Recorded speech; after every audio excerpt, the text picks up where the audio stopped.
Tonight, The Five Show salutes our founding Prime Minister as we discover the man behind the politician. Mr. Lim Kuan Yew's first principal private secretary, Mr. Lim Kuan Yew, tells us about the softer side of his boss. And The Five Show has an exclusive with former US Secretary of State Dr. Henry Kissinger, who talks about his old friend. Only on The Five Show at 8:30 tonight.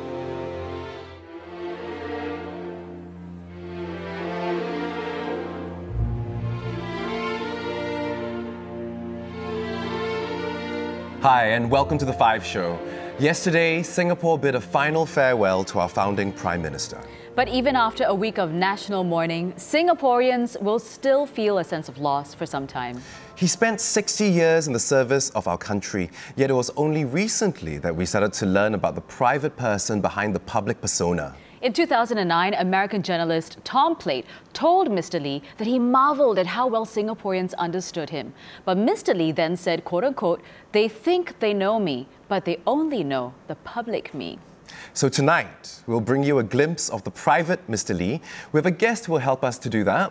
Group President of GIC Singapore and Mr. Lim Kuan Yew's first Principal Private Secretary. Please welcome Mr. Lim Kuan Yew. Hello, Mr. Lim. Welcome, and thank you for coming on The Five Show. So you were the Principal Private Secretary to Mr. Lee for 3 years, from 1978 to 1981. Could you briefly share with us what your duties were and how that closely brought you to Mr. Lee? Principal Private Secretary's job is to help the Prime Minister. His functions as the Chief Staff Officer. We do research for him, we get data for him. We pass instructions to ministries and agencies as to what the Prime Minister is asking them to do, and most particularly to be able to explain to them why the Prime Minister is asking for that information, for that action to be taken, so that if they think that there's a different way or a better way to do things, that they'll be able to respond accordingly rather than simply take instructions blindly. Oh, okay. Well, before we talk further, let's watch a video. People have started to realize what an extraordinary love story Mr. and Mrs. Lee had. It was a love story that would help shape the future of a nation. Madam Kwa Gyok Chu caught Lim Kuan Yew's attention when she bested him at school. From rivalry, the relationship blossomed into love. You can't explain these things. He had tremendous aplomb, self-confidence, very jaunty. He was a handsome young man. They both won scholarships to study at Cambridge. Soon after, they married secretly in the town where Shakespeare was born. So you either have the Western view, you marry the woman you love, or the Eastern view, you love the woman you marry. Well, I tried to match both. And I think it wasn't a bad choice. They had a partnership. It was not a relationship of a superior and an inferior, and in many senses, he took counsel from my mother and respected her views. She was his intellectual equal, helping him to polish his speeches. And when the People's Action Party was formed, Mrs. Lee helped draft its constitution.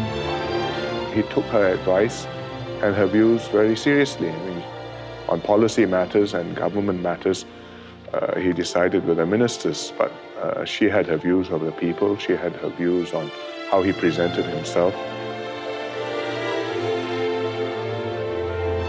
Their love and devotion never faded. As her health deteriorated, he read her poems for hours by her bedside every night. Without her, I would have been a different man and a completely different life. She devoted herself to me and our children. She was always there when I needed her. She has lived a life full of warmth and meaning. But what is amazing about them is they're constantly in conversation. Some of us wonder, what is it that they're talking about? But they seem to be engaged. and seemed to be enjoying it.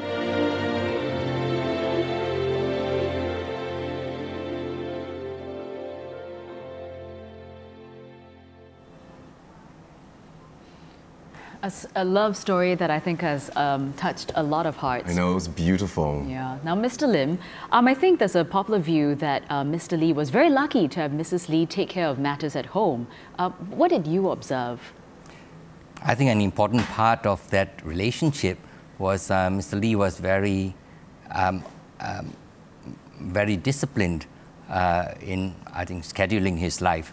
There were hours for work, there were hours for exercise, and particularly there were hours to be with his family. So I think this is a very important part of being able to keep up a relationship where Mrs. Lee had to spend so much of her time looking after the home, and yet Mr. Lee made special time to make sure that, he had the time for Mrs. Lee and he had the time for the family. Wow. Well, what little things did Mr. and Mrs. Lee do for each other that touched you? Well, you know, my wife once was in a conversation where Mrs. Lee was talking about darning the socks for Mr. Lee. So, the holes in the socks that she would go sew up the holes. To me, this is just a reflection of how much she cared and how much trouble she took to see to Mr. Lee's comfort and to see Mr. Lee's needs. Wow. Right. So she sewed all the holes of his socks. She didn't just buy him new ones. She mended them. Right. Well, Mrs. Lee was always looking out for her husband, and this is one prime example where she stopped a TV interview just to dab his brow. Let's take a look.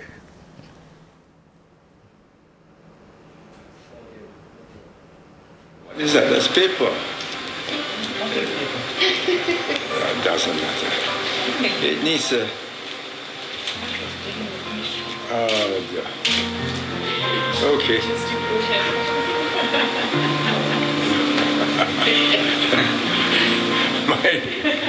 my director. That was sweet, but she was also in control, wasn't Yeah. she? That's so sweet. She was actually blotting Mr. Lee's forehead because she wanted him to look good in front of the camera, and I thought that was just the sweetest gesture, really. So Mr. Lim, share with us, what was the influence that Mrs. Lee had on Mr. Lee? I would say, for example, when they went on these overseas trips, they were always looking out for each other. Mrs. Lee was ever ready to see to Mr. Lee's comforts and that he's ready for his various appointments. And so Mr. Lee was also looking out for Mrs. Lee. That was really sweet to see. Mrs. Lee looked after, in a sense, his food. And there were times where Mrs. Lee urged Mr. Lee to try out different kinds of food. Right. This is kind of in contrast to what I had experienced in the various lunches and dinners which I had to attend to take notes as Mr. Lee entertained a whole variety of people. And one thing I noticed was the menu for lunches and dinners were always the same. And I asked his secretary, why are the lunches and dinners having the same menu all the time? Okay. And they said that they had been experimenting with different kinds of items in the past, and Mr. Lee always had some comment about one thing or another. And now in this menu, he appeared to be satisfied, no more comments. So he just stayed with the menu. A fixed menu, so to speak. Right. So when on his travels, Mrs. Lee was there urging Mr. Lee to try other things, and he enjoyed these other things. And one time he remarked, why is it they don't serve me these other kinds of food in Well, Singapore? the way to a man's heart is through his stomach, sometimes, really. Right, but what was Mr. absolutely. Lee like with his children and his grandchildren? I cannot say that I observed directly how he was with his children and grandchildren. All I can mention is what I hear. And certainly he made time for his children and grandchildren. I think this was always very important to him. As I understood it, he offered advice to his sons on how they should be bringing up their children, but he was always very clear that he was not the parent, and therefore all he could do was offer advice. But at the end of the day, the responsibility for bringing up children was really with his children, with his sons, and it is not for him to override or for him to insist on particular ways. Oh, wow. Okay. Yeah. Well, we're going to come back and chat more with Mr. Lim about having our first Prime Minister as a boss. And we have an exclusive interview with one of Mr. Lee's close friends, former US Secretary of State Dr. Henry Kissinger. See you in a bit.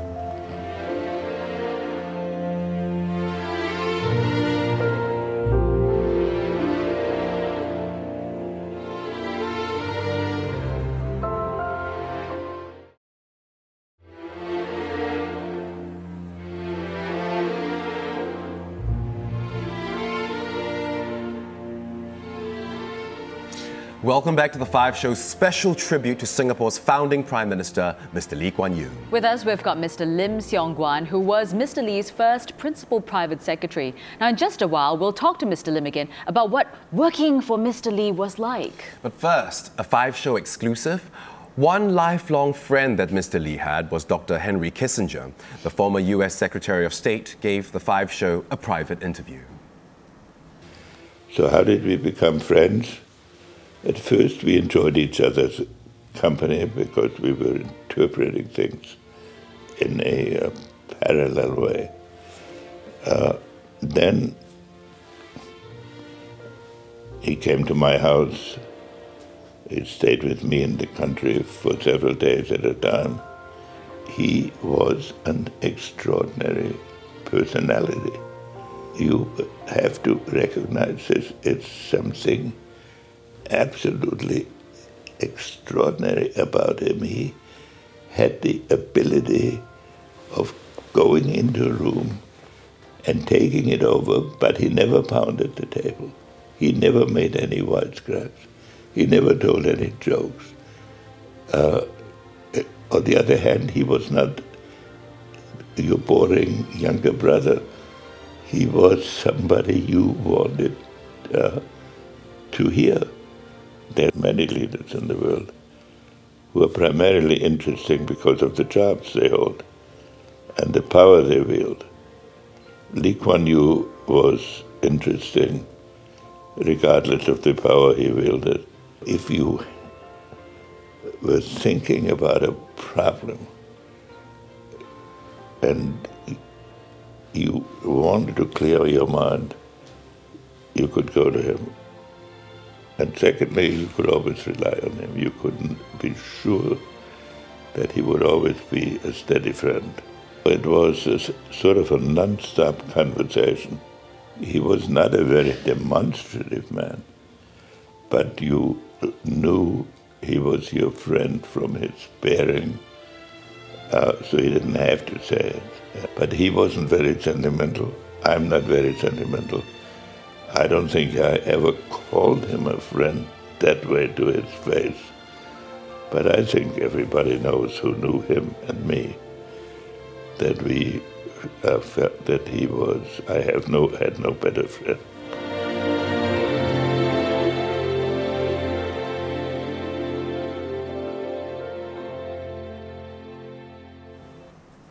Pretty amazing. I had no better friend, Dr. Henry Kissinger. Mr. Lim, you were there. I mean, what do you notice about Mr. Lee's friendship with Dr. Kissinger? Dr. Kissinger was obviously somebody he enormously respected. Very often he quoted him. I think they were soulmates in a way, in an intellectual kind of way, the way you look at the world, the way you understand what's happening in the world. So I think they enjoyed each other's company and each other's thoughts very much. And what do you think Mr. Lee looked for in a friend? I think he looked for somebody who's trustworthy, somebody who adds to his understanding, adds to his knowledge of issues. I think Mr. Lee was very careful in the way he used his time, and his time always needs to be useful in some way. And the usefulness lay in learning new things and affirming or disputing the ideas that are going on in his head so that he can come up with something better, or he can be a lot more assured about the decisions that he was making. Oh. Well, Mr. Lim, what was Mr. Lee like as a boss? Oh, very demanding, most clearly. There was a time when he asked me to do something, pass a message to a minister. I thought I'd do it at a convenient time later, and within half an hour, he had spoken to the minister and discovered that I had not passed a message. And he called me in, was a bit annoyed. And from then on, you know, each time you got a job to do, you just get on and get it done quickly. But having said that, he was very human. He was very considerate. I think for those of us who were his staff, for example, like in the evenings, it's not that he expected us to stay in the office until unearthly hours. That I think the same way as he made a deliberate point of making time for his family. So also he was very considerate that his staff also needed to go home at a reasonable time to be with their families. Oh, that's really, really nice. What was his work habits like? Well, I think it's all very tightly scheduled. I think the Minister Heng Swee Keat had described it. Basically, he worked late into the night. He left his instructions and amendments to his papers in the red box, and that arrived in the morning at 9 o'clock or so. And all us who are his staff would already be there. We worked on his instructions. By the time he comes in the office at about 11 o'clock, there were our responses. And then he worked again another round, and we'll receive his second lot of instructions in the afternoon. So that's a routine every day. Work. Yes, Wow. absolutely. Wow. Well, you know, this... I think that was just his way of making sure that he has time for all the important things that he needs to attend to, whether it is his family or his work, just making sure that you set a certain schedule. Yeah. Very good time management. Yeah, that's no right? mean feat to get Absolutely. everything done. But there's also this story that Mr. Lee wore the same coat for 20 years. Yep. Right. And whenever there was a hole or anything like that, he would actually mend it instead of buying a new one. So that's a great example of his frugality, Yes. you know, and his simple taste. So did you see those traits? Well, you know, one time I brought my 2 older children. And my girl was then 7 years old and my boy was 5 years old. And I just asked them yesterday what were their impressions. And my girl now, she could distinctly remember, and the time when she went to the office was about 1980, right? She could distinctly remember, she said she was struck by how simple the office was. There was just his working table and a simple meeting table and a sofa set to receive visitors. And the thing she particularly remembered was his working table was completely neat. No big piles of books or papers, just neat. My son had an even more interesting recollection. He remembered that there was a simple bed which Mr. Lee used for his naps in the afternoon. And he noticed a toilet bowl next to the bed. A toilet bowl? Yeah. A toilet or a toilet yeah. bowl? Yeah, a toilet. Oh, yeah, okay. A toilet next to the bed. Nothing in between. It's not like the toilet was in a separate room. Oh. So you could say, you know, if you want to be funny about it, you say it looked like his bed is in his toilet, or at least there's a toilet in his bed. But this was really a demonstration of he didn't ask for something special to be done, and in all the simplicity, that was how he thought was good enough for him, and this is good enough for his needs. This is in the office, is it? It was just an adjunct to his office, yes. Right. What was the rest of his house like? I've never been to his house. I cannot comment on that except for what I've seen in the papers and what I've seen in TV. Quite obviously, it was very simple and totally at one with what we saw of him in his office. And when was the last time that you saw Mr. Lee? Oh, just a few months back. It was, I think, about 3-4 months back. He came to GIC. He was not really mobile. He came in a wheelchair. It was an enormous effort for him to come to GIC. And we as the staff in GIC said that we go down to his office anytime to go brief him, because as a senior advisor to GIC, he felt it was his duty and it was his responsibility to keep up with what we're doing in GIC and to offer whatever advice it is that might be helpful. But he insisted he had to come to the office because he said he wanted to have a feel for the place. So he came, and we could see how much effort it was. We appreciated very much. He asked what we were doing. He questioned to the fundamentals as to why we were doing what we were doing. And then he gave us about an hour of his time to ask any questions we like of him. And of course, the basic questions we asked of him is what he saw in the world, what he thought the trends might be, because these were things very important for us in GIC, since we are all the time thinking about how to invest for the long term. It was always work or anything that's concerning Singapore, right to the very right end. To that's the what end, he's yes. Right. We're going to have a chat continue our chat with Mr. Lim right after this, but we also have a project for you to take part in. It's a special 5-show commemorative project, so please stay with us.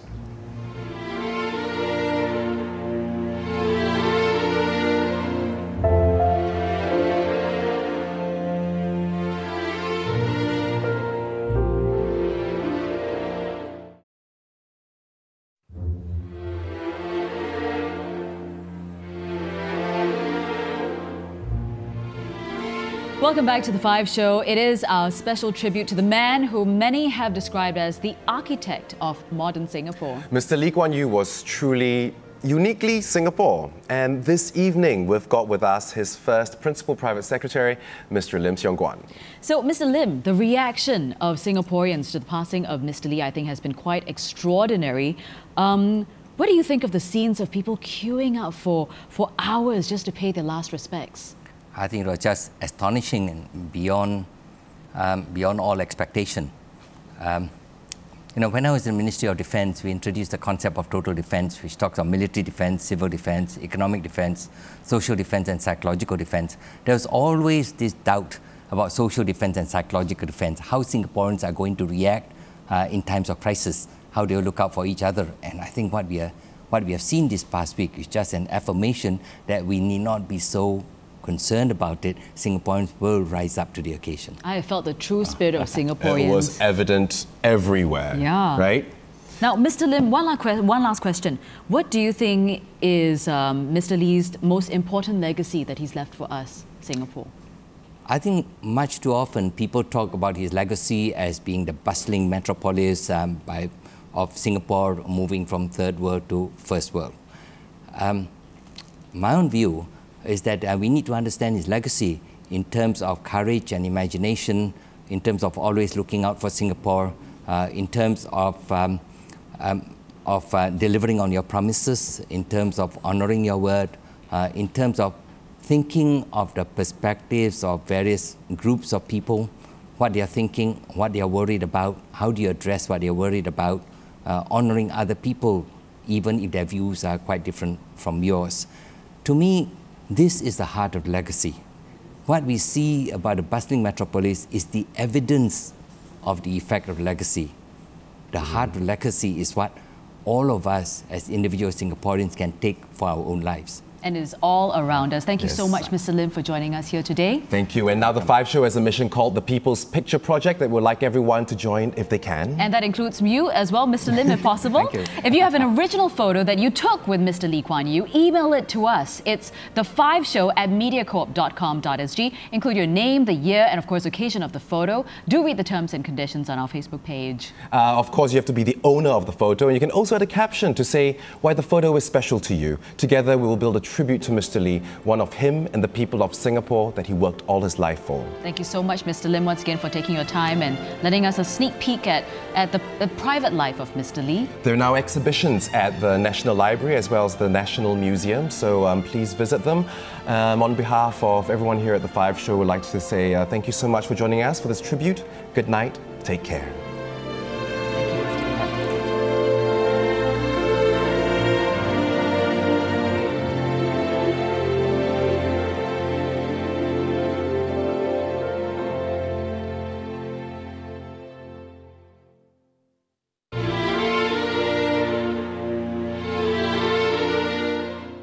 Thank you.